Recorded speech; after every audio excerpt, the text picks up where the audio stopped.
आपने बात की अपने करियर की, नवाज भाई।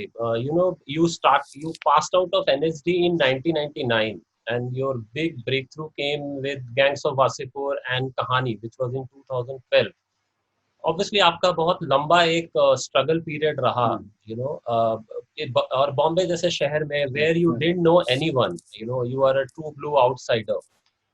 How did you kept correct. yourself inspired, through that period? And were there weak moments when you felt depressed, when you felt weak, when you felt, not inspired enough? Were there those periods, जब आप struggle कर रहे थे, इतना लंबा struggle कर रहे थे जब आप?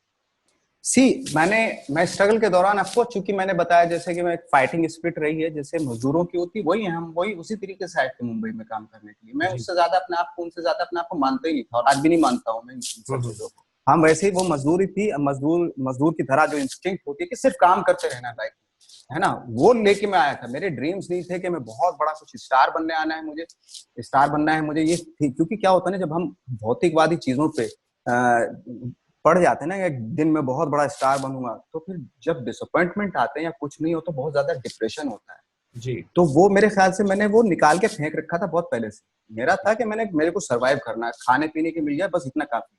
क्योंकि जी। एक नए शहर में आया हूँ, और जरूरी है कि यहाँ जिंदा रहें, हम्म। खाना पीना मिलता रहे। तो वो 10 साल तक हमारा वही चलता रहा।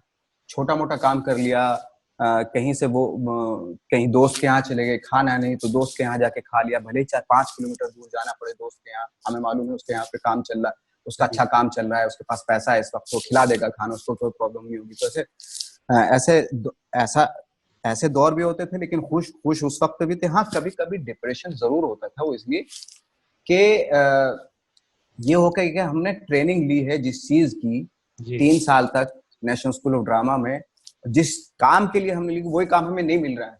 जी। यू नो जी। काम ना मिलने के लिए थोड़ा सा डिप्रेशन होता था। जी। काम मिल जाए, भले ही एक सीन मिल जाए, उसी में खुश हो जाते थे। एक सीन मिल गया तो 2 महीने तक खुश रह हो गए हम लोग। फिर जी। एक सीन मिल गया, 1 साल तक खुश हो गए। तो जी। ये था। डिप्रेशन और फ्रस्ट्रेशन कहाँ से शुरू होता है? जब आप बड़े बड़े ख्वाब लेके आते हैं, हम्म। और जब आपको स्टार बनना होता है और आपको एक सीन का रोल मिल जाता है और आप डिप्रेस हो जाते हैं, या आपको कुछ डिसअपॉइंटमेंट हो जाते हैं, आप डिप्रेशन में चले जाते हैं, वहां वो उससे आपको कोई नहीं बचा सकता। क्योंकि वो आपने जो है ना, वो खुद ही उल्टा तीर लिया है। वो उसको बोलते हैं हमारी लैंग्वेज में उल्टा तीर लेना। हम्म। तो जब इस तरह बड़े बड़े तीर लोगे ना, आपको डिसअपॉइंटमेंट भी होंगे, तो वो तीर लो ही ना। भौतिकवाद के जो तीर होते हैं ना, वो लेने ही नहीं चाहिए एक्चुअली। आप फिट रहें, सरवाइव करते रहें, ये सबसे बड़ी बात है। सक्सेस मिलके ही खुश होंगे, ये कोई गारंटी नहीं होती इंसान की।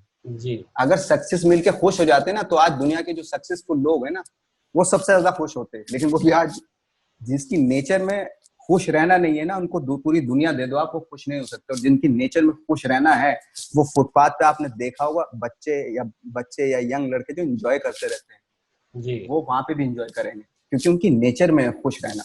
जी, बिल्कुल। Nawaz bhai, I want to talk to you, about one particular incident, or a phase of your life which you told me about. जब आप struggle कर रहे थे, there was a phase when you got very depressed and you thought that you are not going to हाँ live, you are going to die. And then, in fact, you told me that you used to come out of your house in the evening and you used to look at the buildings and the trains and the traffic, thinking that, you are not going to हाँ see these things again. वो थोड़ा एक बार बताइए। हुआ था मेरे हाँ वो एक बार हुआ था मेरी लाइफ में, जब मेरे पास आई थिंक पैसा नहीं था। 1-1.5 साल तक एक भी पैसा नहीं था मेरे पास। जी। तो मैं ऐसे ही करता था, विदाउट ट्रेन जाता था, और दोस्त के यहाँ खाना खा के फिर विदाउट ट्रेन आता था, पैदल चलता था। जी।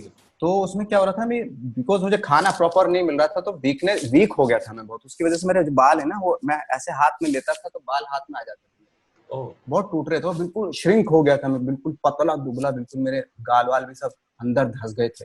राइट। और मैं उस वक्त पे क्या होता था, मैं 2 किलोमीटर चलता था और थक जाता था, और बैठ के सांस लेता था मैं। और मुझे लगने लगा, पता नहीं एक अजीब सा मेरे अंदर वो होने लगा कि मैं कुछ दिनों बाद ना मर जाऊंगा।